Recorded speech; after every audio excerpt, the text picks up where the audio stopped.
شروع اللہ کا نام لے کر جو بڑا مہربان نہایت رحم والا ہے۔ جب منافق لوگ تمہارے پاس آتے ہیں تو کہتے ہیں ہم گواہی دیتے ہیں کہ آپ اللہ کے رسول ہیں، اور اللہ جانتا ہے کہ آپ واقعی اس کے رسول ہیں، اور اللہ یہ بھی گواہی دیتا ہے کہ یہ منافق لوگ جھوٹے ہیں، انہوں نے اپنی قسموں کو ایک ڈھال بنا رکھا ہے، پھر یہ لوگ دوسروں کو اللہ کے راستے سے روکتے ہیں۔ حقیقت یہ ہے کہ یہ بہت ہی برے ہیں وہ کام جو یہ لوگ کرتے ہیں۔ یہ ساری باتیں اس وجہ سے ہیں کہ یہ شروع میں بظاہر ایمان لے آئے، پھر انہوں نے کفر اپنا لیا، اس لیے ان کے دلوں پر مہر لگا دی گئی۔ نتیجہ یہ کہ یہ لوگ حق بات سمجھتے ہی نہیں ہیں۔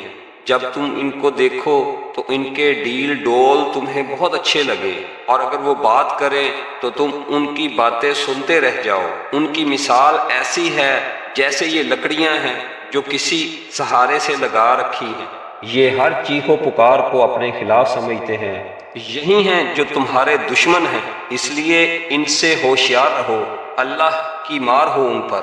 یہ کہاں اوندھے چلے جا رہے ہیں، اور جب ان سے کہا جاتا ہے کہ آؤ اللہ کے رسول تمہارے حق میں مغفرت کی دعا کرے تو یہ اپنے سروں کو مٹکاتے ہیں، اور تم انہیں دیکھو گے کہ وہ بڑے گھمنڈ کے عالم میں بے رخی سے کام لیتے ہیں۔ اے پیغمبر، ان کے حق میں دونوں باتیں برابر ہیں، چاہے تم ان کے لیے مغفرت کی دعا کرو یا نہ کرو، اللہ انہیں ہرگز نہیں بخشے گا۔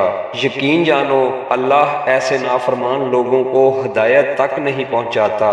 یہی تو وہ لوگ ہیں جو کہتے ہیں کہ جو لوگ رسول اللہ کے پاس ہیں ان پر خرچ نہ کرو یہاں تک کہ یہ خود ہی منتشر ہو جائیں گے، حالانکہ آسمانوں اور زمین کے تمام خزانے اللہ ہی کے ہیں، لیکن منافق لوگ سمجھتے نہیں ہیں۔ کہتے ہیں کہ اگر ہم مدینہ کو لوٹ کر جائیں گے تو جو عزت والا ہے وہ وہاں سے ذلت والے کو نکال باہر کرے گا، حالانکہ عزت تو اللہ ہی کو حاصل ہے اور اس کے رسول کو اور ایمان والوں کو، لیکن منافق لوگ نہیں جانتے۔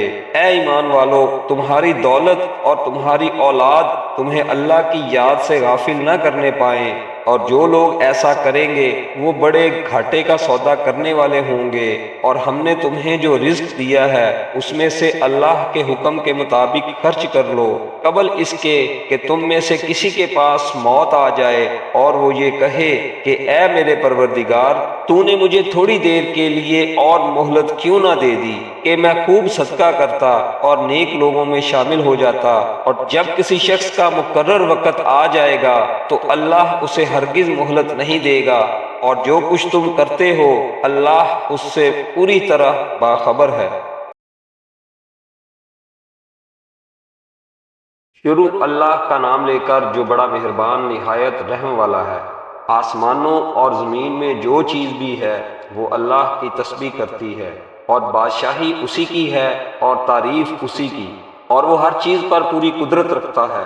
وہی ہے جس نے تمہیں پیدا کیا، پھر تم میں سے کوئی کافر ہے اور کوئی مومن، اور جو کچھ تم کرتے ہو اللہ اسے خوب جانتا ہے۔ اس نے آسمانوں اور زمین کو برحق پیدا کیا ہے، اور تمہاری صورتیں بنائی ہیں اور تمہاری صورتیں اچھی بنائی ہیں، اسی کی طرف آخر کار سب کو پلٹ کر جانا ہے۔ آسمانوں اور زمین میں جو کچھ ہے وہ اسے جانتا ہے، اور جو کچھ تم چھپ کر کرتے ہو اور جو کچھ تم کھلم کھلا کرتے ہو اس کا بھی اسے پورا علم ہے، اور اللہ دلوں کی باتوں تک کو خوب جاننے والا ہے۔ کیا تمہارے پاس ان لوگوں کے واقعات نہیں پہنچے جنہوں نے پہلے کفر اختیار کیا تھا، پھر اپنے کاموں کا وبال چکھا، اور آئندہ ان کے حصے میں ایک دردناک عذاب ہے؟ یہ سب کچھ اس لیے ہوا کہ ان کے پاس ان کے پیغمبر روشن دلائل لے کر آتے تھے تو وہ کہتے تھے کہ کیا ہم جیسے انسان ہیں جو ہمیں ہدایت دیں گے؟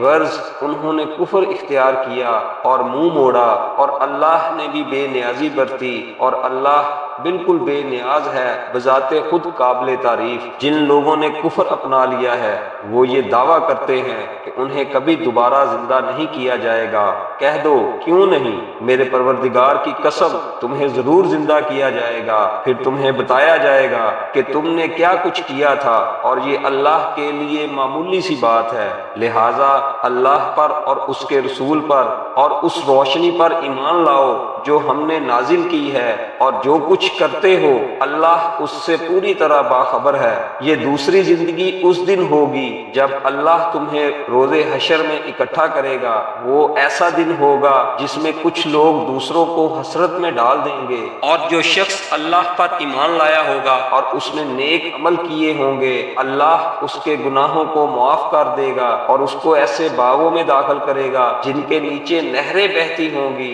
جن میں وہ ہمیشہ ہمیشہ رہیں گے۔ یہ ہے بڑی کامیابی۔ اور جن لوگوں نے کفر اختیار کیا ہوگا اور ہماری آیتوں کو جھٹلایا ہوگا، وہ دوزخ والے ہوں گے جس میں وہ ہمیشہ رہیں گے، اور وہ بہت برا ٹھکانہ ہے۔ کوئی مصیبت اللہ کے حکم کے بغیر نہیں آتی، اور جو کوئی اللہ پر ایمان لاتا ہے وہ اس کے دل کو ہدایت بخشتا ہے، اور اللہ ہر چیز کو خوب جاننے والا ہے۔ اور تم اللہ کی فرما برداری کرو اور رسول کی فرما برداری کرو، پھر اگر تم نے منہ موڑا تو ہمارے رسول کی ذمہ داری صرف یہ ہے کہ وہ صاف صاف بات پہنچا دے۔ اللہ وہ ہے جس کے سوا کوئی معبود نہیں ہے، اور مومنوں کو اللہ ہی پر بھروسہ کرنا چاہیے۔ اے ایمان والو، تمہاری بیویوں اور تمہاری اولاد میں سے کچھ تمہارے دشمن ہیں، اس لیے ان سے ہوشیار رہو، اور اگر تم معاف کر دو اور درگزر کرو اور بخش دو تو اللہ بہت بخشنے والا بہت مہربان ہے۔ تمہارے مال اور تمہاری اولاد تو تمہارے لیے ایک آزمائش ہے، اور وہ اللہ ہی ہے جس کے پاس بڑا اجر ہے۔ لہٰذا جہاں تک تم سے ہو سکے اللہ سے ڈرتے رہو، اور سنو اور مانو، اور اللہ کے حکم کے مطابق خرچ کرو، یہ تمہارے ہی لیے بہتر ہے۔ اور جو لوگ اپنے دل کی لالچ سے محفوظ ہو جائیں وہی فلاح پانے والے ہیں۔ اگر تم اللہ کو اچھی طرح قرض دو گے تو اللہ تمہارے لیے اس کو کئی گنا بڑھا دے گا اور تمہارے گناہ بخش دے گا، اور اللہ بڑا قدردان بہت بردبار ہے۔ وہ ہر بھید کا اور ہر کھلی ہوئی چیز کا جاننے والا ہے، بڑے اقتدار کا، بڑی حکمت کا مالک۔